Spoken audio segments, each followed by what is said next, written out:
하나님을 아는 것과 성화, 출애굽기 34장 29절에서 35절 말씀으로 오늘도 하나님을 진심으로 알기 원합니다. 하나님으로부터 의인이라고 부름을 받은 사람을 우리는 구원받은 사람이다, 이렇게 얘기를 하죠. 즉 하나님이 사람을 향한 구원의 계획이 있으셨고 그 계획 가운데에 가장 핵심이었던 예수님을 통해서 사람의 죄를 대신하신 것을 믿는 것, 그 믿음을 받아들이는 사람을 두고 하나님 입장에서 보시기에 그 사람이 진심으로 그 믿음을 받아들였다는 확신이 확인이 되면 하나님 입장에서요, 그 사람을 이제 너는 구원받은 사람이다 라고 칭하는 것, 의인으로 칭함을 받는 것을 얘기합니다. 그러나 사람이 바로 의인으로 칭함을 받는다고 해서 곧바로 어디론가 사라지는 건 아니잖아요, 그죠? 저와 여러분 모두가 구원받은 사람입니다. 아멘. 그러면 그 구원받은 사람임에도 불구하고 여전히 우리가 겪고 있는 지금 상황들에 대해서는 특별히 그게 어떤 거는 진행되고 있고 어떤 거는 좀 나빠진 듯도 하고 그렇잖아요. 그래서 갑자기 구원받았다고 해서 뭔가 눈에 보이게 현실적으로 확 달라진다는 그런 것이 안 느껴질 수도 있죠. 다시 말해서 사람의 구원은 일단은 하나님 나라에 속할 수 있는 자격이 주어졌다는 게 지금 중요한 거지 않습니까? 그렇죠? 무슨 말이냐면 이게 또 사람이 세상과 구별된 상태가 된 거다, 이겁니다. 근데 그게 이렇게 외형적으로 보이지는 않는단 말이에요. 즉 하나님의 기준인 이 거룩하심을 따라서 그 사람도 세상에서 거룩함으로 구별된 상태가 된 겁니다. 그죠? 그렇지만 여전히 그것이 어떻게 이렇게 설명이 될 수는 없다는 거죠. 이게 직접적으로 뭔가 보이진 않지만, 그럼에도 불구하고 이렇게 세상과 구별된 사람은 구별된 그런 삶을 살아야 하는 그 인생으로 거듭난 거란 말이에요. 이와 동일하게 우리가 얘기하는 것이 바로 거룩한 삶을 살아가야 된다는 거죠. 그 대상이 누구라고요? 그리스도인이라는 거죠. 즉 하나님의 기준인 거룩하심을 따라서 그 사람도 세상의 거룩한 구별된 상태로 살아간다는 건데, 여기서 알 수 있는 것이 사람이 구원이라는 것이 그 사람에게 일어나면 하나님께서 그리스도인들에게 주어지게 되는 세상에서의 삶의 기간들이 존재하더라는 겁니다. 그 결과 예수님이 이 땅 가운데 재림하시는 그 순간까지 세상과 구별된 거룩한 삶을 유지해야 되는 문제가 생기는데, 그것을 우리는 사명이다, 이렇게 지켜야 될 명령이다, 이렇게 우리가 깨닫고 이해하고 있다는 얘기죠. 그러다 보면 무슨 유익이 있느냐?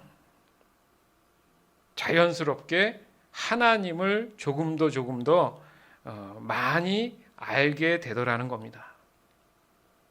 즉 그리스도인이라면 영생한 삶을 자연스럽게 준비하게 된다는 거죠. 거기에서 오는 유익이 바로 더욱 굳건한 믿음으로 예수님의 재림을 맞이할 수 있는 그런 모습으로 성화된다는 거예요. 데살로니가전서 4장 13절에서 18절. 형제 여러분, 나는 여러분이 죽은 자들에 관해서 아무것도 모르는 것을 원하지 않습니다. 그것은 여러분이 아무 소망이 없는 사람들처럼 슬퍼하게 되는 것을 바라지 않기 때문입니다. 우리는 주님께서 죽으셨다가 다시 살아나신 것을 믿고 있습니다.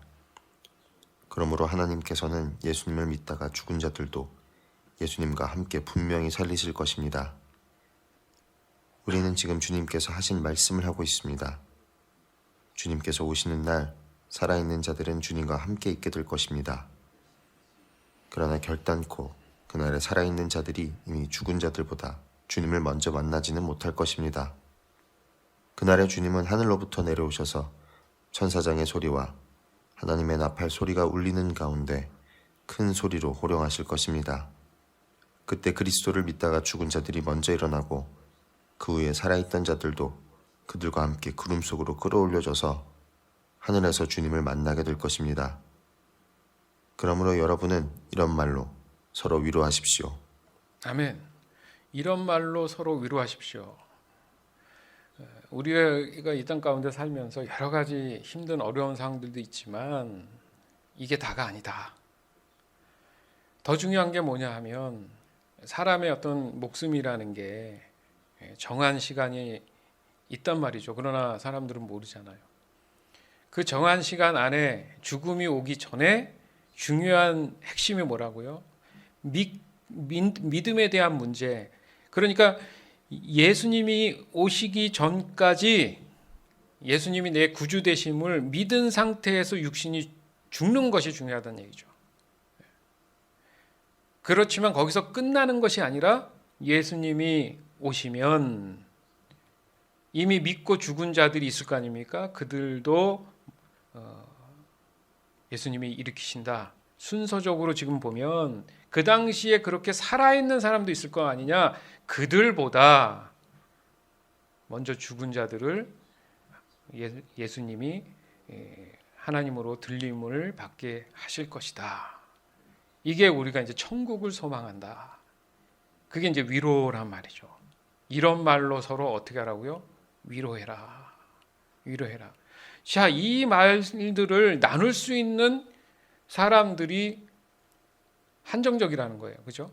일반적인 사람하고 나누기에는 이게 뭔 말인지 이해를 못하지만 지금 우리 교회 공동체 안에서라든지 참 구원의 감격에 빠져 있는 사람들 안에서는 이 말씀이 우리가 앞으로 가야 될 핵심적인 소망이란 말이에요.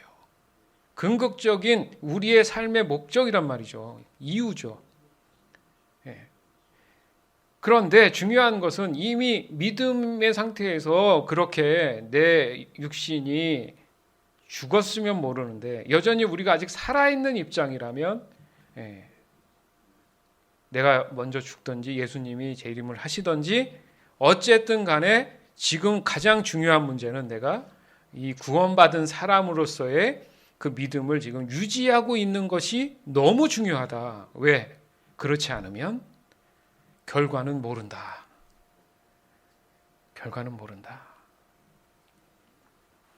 그러니까 우리가 늘 그리스도인의 거룩한 삶을 위해서 자주 쓰는 말은 그 믿음을 신실하게 지켜야 됩니다. 이렇게 얘기하죠.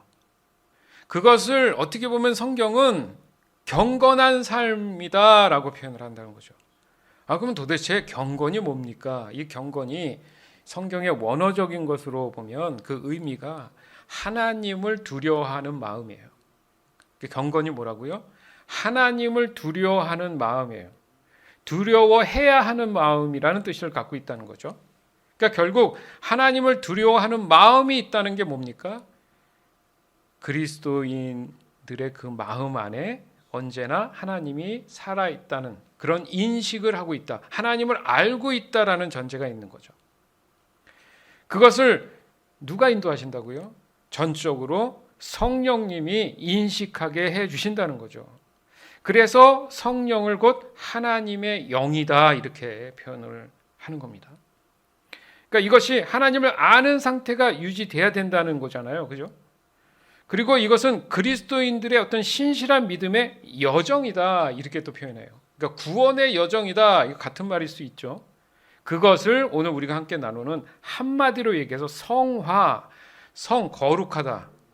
거룩하게 되는 과정. 그러니까 아직은 미완성이지만 거룩하게 되는 과정의 종착역이 어디라고요? 예수님이 재림하는 날.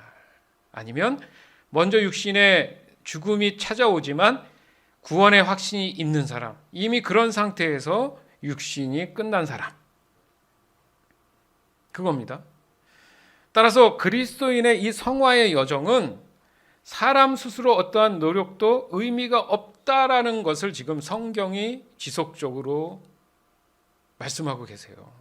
왜 이 말씀이 자꾸 하느냐? 사람들 스스로가 자꾸 까먹는 게 있는데 어느 순간 되면 자신이 노력을 하고 있다라는 거죠. 그러니까 하나님을 앞서는 경우가 생기기 때문에, 왜요? 아까도 말씀드렸지만 이게 구원받았다, 하나님의 영광이다, 이게 눈에 보이지 않기 때문에 어떤 때는 임의로 자기 나름대로의 생각에 빠져서 해석할 수 있는 그런 어려움이 있다는 거죠. 그래서 항상 깨어서 내 안에 하나님의 거룩하심이, 그 영광이, 성품이 존재하고 있는지에 대한 확인이 어떻게 하면 될까? 그런 것들이 이제 말씀을 늘 묵상한다든가 기도한다든가 이 예배를 통해서라든가 이런 얘기를 반복하는 이유가 거기 있는 겁니다. 왜냐하면 사람의 구원의 모든 과정은 하나님이 분명히 만드셨어요. 믿으시죠? 그리고 모든 것을 또 진행하시는 분도 하나님이십니다. 내가 아니에요. 그죠? 왜요? 내가 만든 게 아니기 때문에 어떤 게 뭔지 잘 몰라요. 그러면 만든 사람으로 인해서 그 앞으로의 벌어질 일들에 대해서 안단 말이죠. 그러니까 하나님 말씀을 내가 순종해야 된다는 결과가 오는 거죠. 즉 모든 것은 하나님의 뜻으로 이루어진 것이기 때문에 하나님 말씀 외에는 그 어떤 것도 무의미하다. 이게 인정이 돼야 된다는 얘기죠. 근데 사람들은, 구원받지 않는 사람들은 이걸 인정하지 않습니다. 그렇죠? 성경 말씀에도 그렇게 분명히 밝히고 있단 말이죠. 따라서 지금 그리스도인에게 이 성화는 오직 성령에 의해서 인도되는 것이다 라고 분명히 말씀하십니다. 고린도후서 3장 18절. 우리는 모두 수건을 벗은 얼굴로 주님의 영광을 봅니다. 이렇게 해서 우리는 주님의 형상으로 변화하여 점점 더 큰 영광에 이릅니다. 그 영광은 성령이신 주님께로부터 나오는 것입니다. 아멘. 이렇게 말씀하신단 말이죠. 예. 즉 성화는 그리스도인이 하나님의 형상화가 되는 과정이구나. 지금도 주님의 형상으로 변화하여 점점 더 큰 영광에 이른다. 그러니까 뭔가 점점 더 또렷해지고 확실해진다. 이렇게 표현을 하고 있잖아요. 그렇지만 그것은 오직 성령님에 의해서 그 일들이 진행이 된다. 즉 사람이 처음 창조됐던 모습 기억하시죠? 곧 하나님의 형상을 따라 만들었습니다. 죄로 인해서 이제 그 부분이 다 박살이 났지만 이제 죄가 걷어지고 없어지니까 거듭난 사람이 됐다는 의미가 바로 누구나 그런 거듭난 사람이 되면 원래의 모습, 무슨 말입니까? 원래의 모습이 하나님의 형상대로 창조되었던 그런 모습, 그게 하나님의 기준이잖아요. 그게 이제 의로 칭함을 받은 사람이죠. 그래서 그런 사람이 결국 거듭남으로 인해서 모든 모습이 회복되어지는 과정이다. 이렇게 표현을 하는 거죠. 따라서 이 성화는 곧 그리스도인의 영성으로 나타나더라는 겁니다. 즉 하나님의 형상은 곧 하나님의 성품들로 이루어진 것이다. 그거죠. 따라서 성화는 하나님화되는 것을 말하기 때문에 그 결과 어떤 일이 있느냐? 그리스도인들이 바로 거룩한 삶을 유지하게 된다는 거죠. 그 유지하게 되는 것에 대한 어떤 어떤 그런 그 정도 이런 것을 봤을 때 바로 그것을 영성으로 나타난다는 것인데 바로 이 영성으로 하나님의 성품이 그 그리스도인의 삶에서 드러나는 것을 보고 알 수 있다는 거예요. 그러니까 어떤 때는 영성이 떨어졌다, 영성이 충만하다 이렇게 얘기하는 게 뭔가 양을 얘기하는 것으로 좀 그렇잖아요. 표현이 되지 않습니까? 그런 것이 바로 하나님의 성품이 그 사람에게서 얼마나 두드러지게 나타나느냐에 따라서 그 사람의 영성을 얘기한다는 말이죠. 이것이 곧 그리스도인의 경건한 삶이라고 얘기하는 거예요. 그러니까 하나님을 두려워할 줄 안다는 것은 하나님을 그만큼 더 많이 알았다는 얘기고 하나님을 더 많이 알면 알수록 하나님에 대한 거룩한 두려움이 커지겠죠. 그게 단점이 아니라 더 하나님의 말씀에 내가 순종할 수 있는 힘이 생긴다는 얘기예요. 전적으로 하나님을 의지할 수밖에 없는 그런 것으로 확신이 든다는 얘기죠. 즉 그리스도인이라면 누구나 하나님을 경험으로 아는 것만큼 더욱 하나님의 형상과 일치되게 된다. 그것이 성화되어 간다라고 할 수 있는 것입니다. 다시 말해서 하나님의 영광을 보는 것만큼 하나님의 형상에 가까워진다는 거잖아요. 즉 영광의 하나님을 더욱 알게 되면서 자신이 가지고 있는 믿음이 날마다 더욱 굳건해지는 만큼 하나님의 그 형상에 가까워진다. 그 모든 과정에서의 노력이라고 한다면 모든 것은 오직 성령에 의해서 가능한 것이다. 이것을 반드시 우리가 항상 인식하고 있어야 된다는 얘기입니다. 좀 더 살펴보면 여기서 하나님의 영광을 본다라는 말을 자꾸 하는데 실제 경험한 사람들은 이해가 되지만 경험한 것 같은데 이게 설명이 안 되는 분도 있단 말이죠. 그러면 우리가 성경 안에서 그것을 어떻게 이 하나님의 영광을 본다는 것을 알 수 있느냐? 우리가 분명히 성령에 의해서 시작된다고 했는데 성령의 조명하심이라는 말을 자꾸 쓴단 말이에요. 조명은 우리가 이렇게 빛을 비춰서 그죠? 잘 보이게 한다는 의미잖아요. 곧 성령이 그리스도인의 마음에 밝게 비춰주면서 어두워서 안 보였던 하나님이 점점점 더 보이기 시작한다는 거예요. 쉽게 설명드린 거예요. 즉 볼 수 있게 됐다라는 얘기는 그만큼 내가 전적으로 성령을 지금 더 의지하는 양이 더 많아졌다는 얘기입니다. 그러다 보니까 마음에 비추어지는 빛이 점점 더 밝아지다 보니까 당연히 하나님을 더욱더 많이 알게 되더라는 겁니다. 그러니까 이것은 우리가 또한 잘 아는 코이노니아라는 말과 또 같이 볼 수 있죠. 그 뜻이 뭐예요? 하나님과의 쉽게 얘기해서 친밀한 사랑의 교제잖아요. 그 사랑의 교제가 하나님을 아는 만큼 더 어떻게 되겠습니까? 깊어진다는 얘기잖아요. 좀 더 쉽게 얘기해서 지난주에 언급했던 스데반이라는 인물 있죠. 그 분을 보면 이 성화라는 게 뭔지 알 수가 있어요. 그는 분명히 육신의 죽음을 앞에 두고 있으면서도 하나님의 영광을 보고 있는 걸 알 수가 있습니다. 왜냐하면 그 순간에도 하나님과 친밀한 코이노니아의 어떤 교제를 나누고 있었어요. 사람들이 뭔 짓을 하고 돌을 던지려 하고 막 그런 상황 속에서도 그의 마음 안에 영적인 부분에서는 끊임없이 하나님과 지금 대화하고 있습니다. 하나님과 이 교제를 하고 있는 거예요. 그러니까 하나님의 뜻에 의해서 이 스데반이라는 인물이 이끌려 가는데 외형적으로 보이는 자기를 공격하는 그 환경이 지금 자신한테는 중요한 게 아니잖아요. 하나님의 뜻이 더 중요하기 때문에 그들이 하는 것에 대해서는 뭔가의 그런 생각이 들지 않고 지금 하나님 성령으로 인해서 하나님의 이끌림에 지금 끊임없이 지금 그 안에서 그 교제를 나누고 있는 상황이잖아요. 그것을 표현한 것이 마치 예수님을 보는 듯, 그러니까 예수님과 아버지 하나님과의 대화를 자신도 똑같이 하고 있다라는 거죠. 그것을 이제 하나님의 그 형상을 닮았다라고 이렇게 얘기하는 겁니다. 그러니까 이것이 가능한 것이 바로 이 말씀에 보니까 스데반이 성령이 충만하여 이렇게 표현했다고. 성령이 충만하여. 그러니까 성령께서 조명을 비추는 그 빛의 양을 충만으로 표현한 거죠. 그래서 충만하다 보니까 하나님의 영광은 당연히 보일 것이고 그 옆에 하나님의 우편에 서 계신 예수님도 보였다는 얘기예요.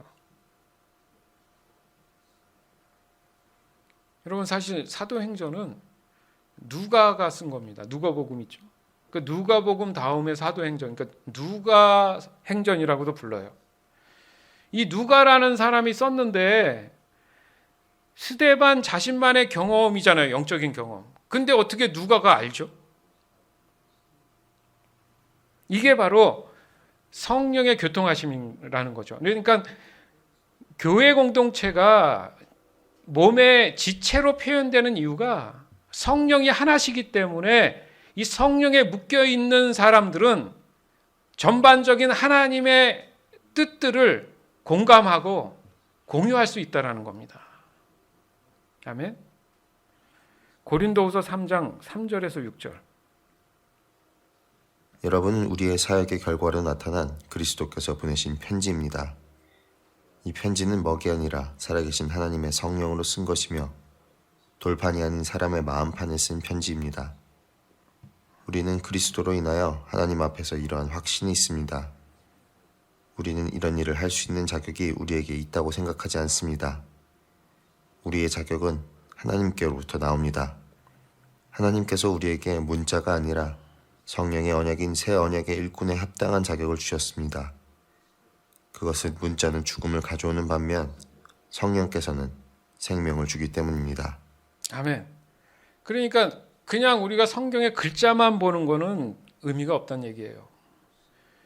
그러니까 이 누가라는 인물이 사도행전을 쓸 때는 자신이 쓴 것이 아니고 이 문자를 쓴 게 아니라 그리스도의 편지인 거잖아요. 그죠?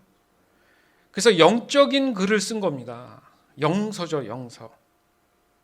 그래서 영서라 할 수 있는 건 영, 하나님의 영, 성령으로 인해서 썼기 때문에 이 말씀을 내가 감동받고 은혜받고 깨달을 수 있는 게 성령의 교통하심인 거예요. 그러니까 그 당시에 스데반에게 있었던 하나님의 영이 동일하기 때문에 이 말씀을 읽는 순간 그 당시에 성령의 감화 감동하심이 내가 지금도 느낄 수 있다는 얘기입니다. 시공간을 초월하시니까. 그래서 은혜가 되는 거예요. 사람이 감동받고 눈물 나는 건 공감해서 그런 거잖아요. 그죠? 맞아. 그거 맞는데 이 얘기 하잖아요. 노래를 듣고 이러면 그 가사를 들으면 내 얘기하는 것 같아. 뭐 이런 얘기 하잖아요. 뭡니까? 그게 그 저자의 삶에 녹아내린 감정이 나도 느끼는 거잖아요. 똑같습니다. 하나님의 말씀이 그래서 이게 성령께서는 생명을 주시기 때문에 이 말씀이 생명이기 때문에 그 당시의 영적인 감정을 지금도 내가 느낄 수 있다는 거죠. 그래서 하나님을 아는 게 너무 중요하다. 그렇기 때문에 이 스데반 자신이 아니더라도 바로 성령의 지혜를 통해서 그 누구라도 믿는 자녀라면 하나님이 하시는 모든 일들을 알 수 있습니다. 예수님도 분명히 이렇게 얘기하셨어요. 이제는 너희가 하나님의 일들을 다 안다. 그리고 나보다 더 큰 일들을 너희가 할 것이다. 다 알려줄 것이다. 누가? 성령께서. 기억나게 하실 거다. 이런 말씀들을 하신 이유입니다. 따라서 하나님을 아는 것은 오직 성령의 조명하심을 통해서 이루어질 수 있음을 다시 한번 우리가 영적으로 되새길 필요가 있습니다. 출애굽기 34장 29절에서 35절. 모세가 시내산에서 내려왔습니다. 모세는 손에 언약의 돌판 2개를 들고 있었습니다. 모세는 여호와와 함께 이야기를 했기 때문에 그 얼굴이 빛나고 있었지만 자신은 그 사실을 모르고 있었습니다.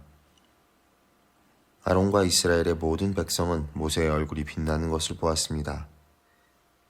그래서 그들은 모세의 곁에 가까이 가기를 두려워했습니다. 하지만 모세가 그들을 부르자 아론을 비롯해서 백성의 모든 지도자들이 모세 쪽으로 몸을 돌렸습니다. 그러자 모세가 그들에게 말을 했습니다. 그때야 비로소 그들이 모세에게 가까이 나왔습니다. 모세는 여호와께서 시내산에서 주신 모든 계명을 그들에게 주었습니다. 모세는 백성에게 말하기를 마친 다음에 수건으로 얼굴을 가렸습니다. 그러나 모세는 여호와께 나아가 주님과 이야기를 할 때는 수건을 벗고 밖으로 나올 때까지 수건을 쓰지 않았습니다. 그 후 모세가 밖으로 나와서 여호와께서 명령하신 것을 이스라엘 백성에게 전해주었을 때 이스라엘 백성이 모세의 얼굴이 빛나는 것을 보게 되었으므로 다음에 또다시 여호와와 이야기하러 들어갈 때까지 모세는 얼굴을 가리고 있었습니다. 얼굴을 가릴 수밖에 없는, 이게 가장 중요한 거죠. 왜 얼굴을 가릴 수밖에 없었을까? 광채가 나면은 와, 얼굴 광채가 난다 해야 되는데 그거를 가릴 수밖에 없는 게 지금 중요한 의미가 있는 거죠. 모세는 하나님을 지금 알고 있는 상태입니다. 무슨 말이에요? 직접 체험했고 지금 함께하는 상태란 말이죠. 그래서 하나님과 이야기가 가능했어요. 곧 하나님의 영이 함께 한다는 뜻인데 그것에 대한 증거가 곧바로 모세의 얼굴에 빛으로 나타난 거죠. 그러나 그 얼굴을 볼 수 없었던 모세죠. 그죠? 거울이 없는 한은 못 보잖아요. 하지만 상대적으로 이스라엘 백성 입장에서는 모세의 얼굴에 광채가 나는 걸 봤단 말이죠. 그렇죠? 하지만 중요한 것이 바로 사람들이 모세의 얼굴빛을 그냥 그대로 볼 수 없는 이유가 바로 모세 곁에 가지 못하는 그 이유가 바로 두려움을 느꼈다는 거예요. 광채가 났는데 마음에 감정적으로 이렇게 봐야 되는데 얼굴을 못 보는 거죠. 이렇게 두려워가지고 감히 쳐다볼 수 없는 그 두려움이 확 엄습했다는 얘기입니다. 아까도 말씀드렸지만 영적인 세계가 보이지도 않잖아요. 근데 감정으로는 느껴집니다. 근데 모세의 얼굴을 보면 그냥 화나다 하면 되는데 자꾸 그 마음 안에 두려움이 온다는 건 뭐냐 하면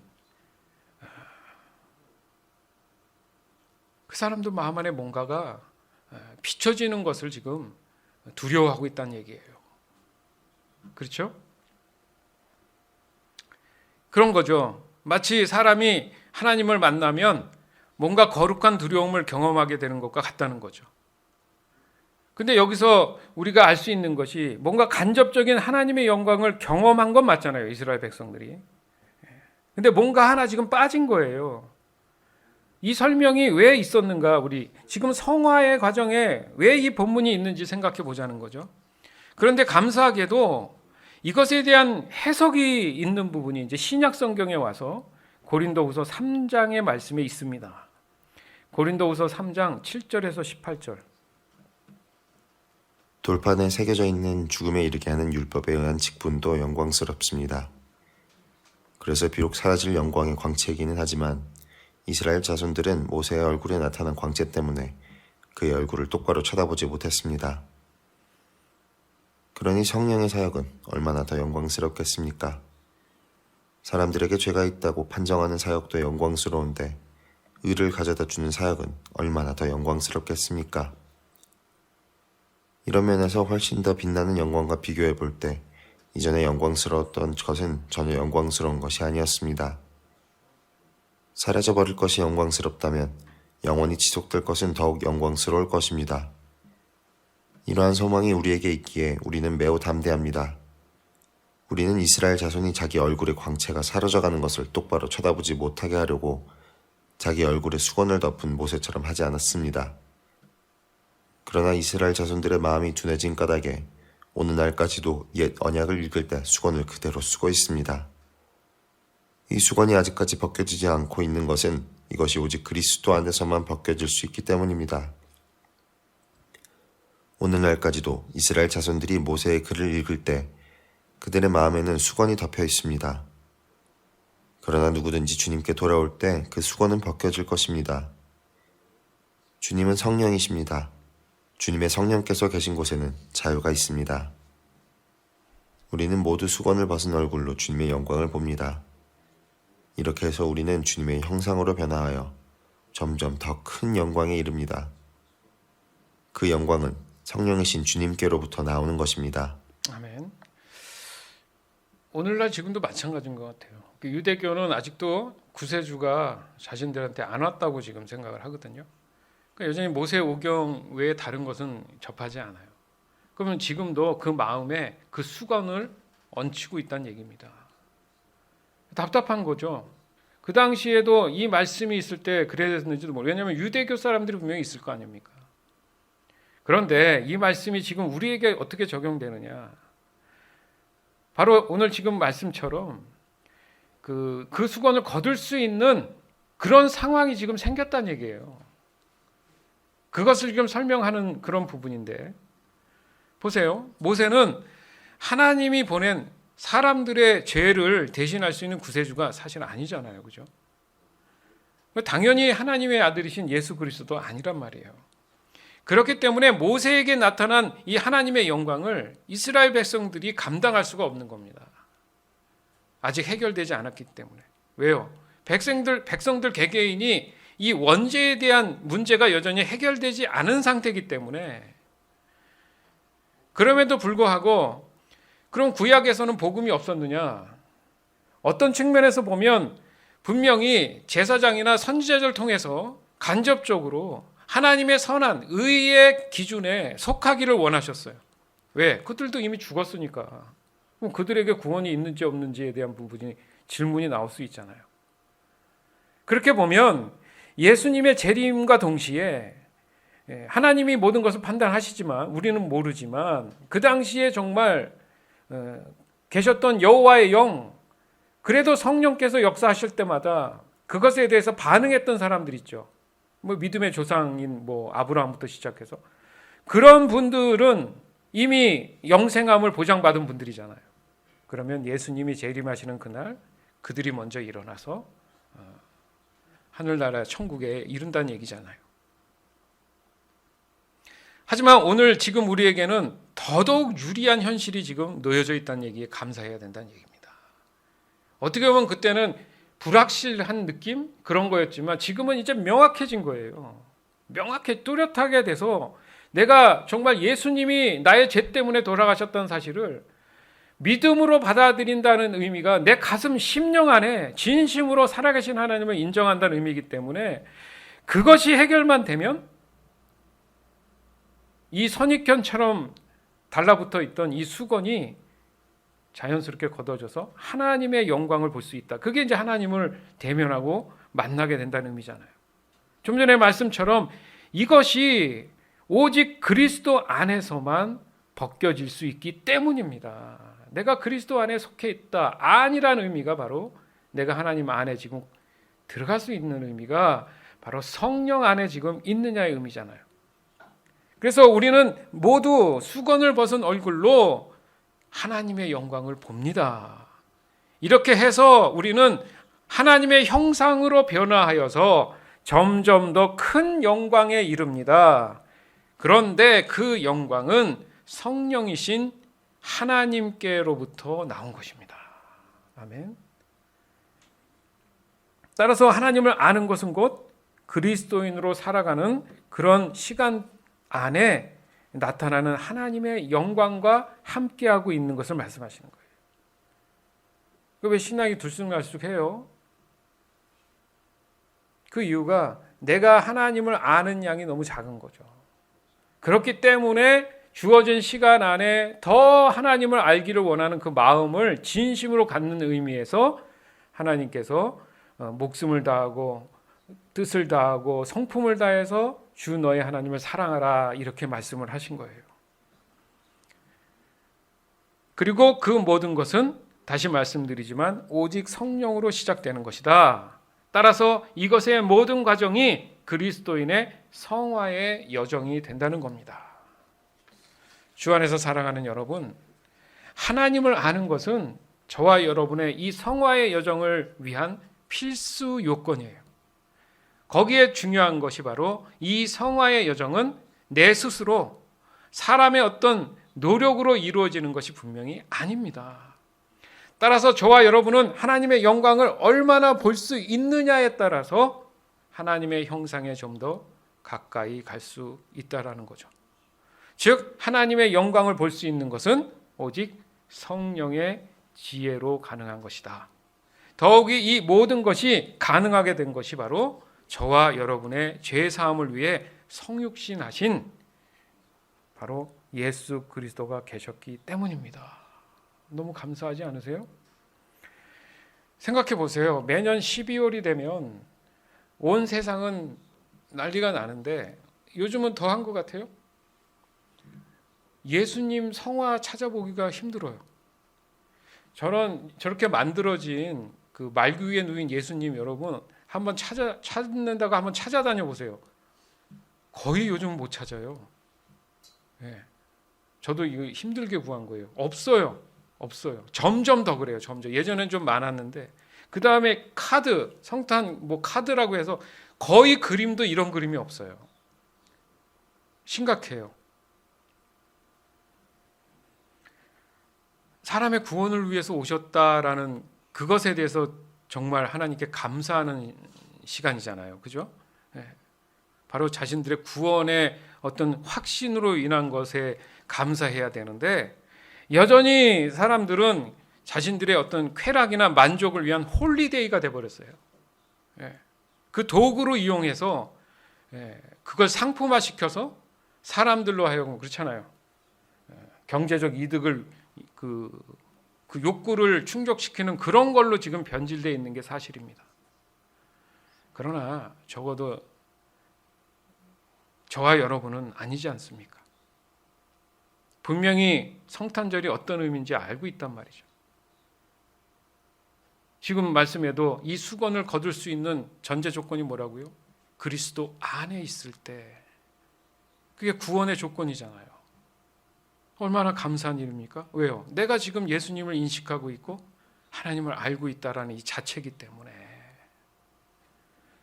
그러니까 예수님의 이 사랑을 반드시 우리가 기억할 필요가 있기 때문에 절기로 해놓은 거잖아요.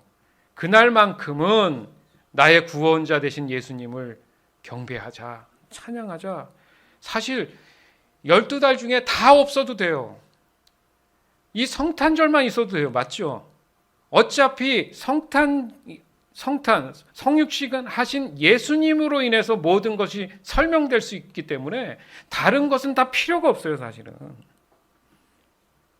그래서 예배와 이 경배와 찬양을 할 수 있는 당연한 마음, 누가 억지로 하라는, 또 억지로 해서도 안 되고 너무 능동적이고 당연한 마음이 바로 그리스도인의 도리입니다. 죽어가는 사람을 살려놨는데 뻔뻔스럽게 도리어 그 사람을 살인하거나 뭐 해코지하면은 뭐라고 얘기해요? 그건 사람이 아니다. 사람의 도리가 아니지. 뭐 이렇게 얘기하지 않습니까? 그런데 우리는 아까도 말씀드렸지만 뭘로 위로하라고요? 천국에 소망이 있는 것을 서로 위로해라 하잖아요. 어떻게 할 수 있어요? 예수님 때문에. 근데 나의 죽을 수밖에 없었던 죄의 사망을 새 생명으로 옮겨주신 예수님의 날인데 그날 정말 감사와 경배하는 게 그리스도인의 도리가 아니겠습니까? 1년을 그날을 위해 사는 걸 수도 있어요. 이것은 내 안에 분명히 성령께서 조명하셔서 하나님을 아는 만큼 사람들은 그날을 기뻐하고 감사할 수 있습니다. 따라서 지극히 높으신 저와 여러분을 향한 그 예수님의 참된 희생과 그 사랑을 잊지 말고 진심으로 감사하는 그런 성탄주의를 사실은 맞이해야 돼요. 여태 그 얘기 하자고 지금 우리가 하나님을 알아야 되고 성화를 얘기하고 하는 거 아닙니까? 이 얘기를 논할 수 있는 전제가 뭐라고요? 내가 그리스도 안에 있을 때, 예수 그리스도가 내 구주심을 내가 분명히 믿음으로 고백한 사람이라면 이 성탄의 기쁨과 감사에 내 마음에 막 벅차오르는 그런 감격과 그런 것들이 막 희열과 이게 차고 넘치고 설레임과 사모함과 이런 게 막 쏟아져 나와야 되는 게 정상이에요. 그런 성탄주의를 준비하는 여러분의 한 주가 되기를 예수 그리스도의 이름으로 간절히 축원합니다. 아멘.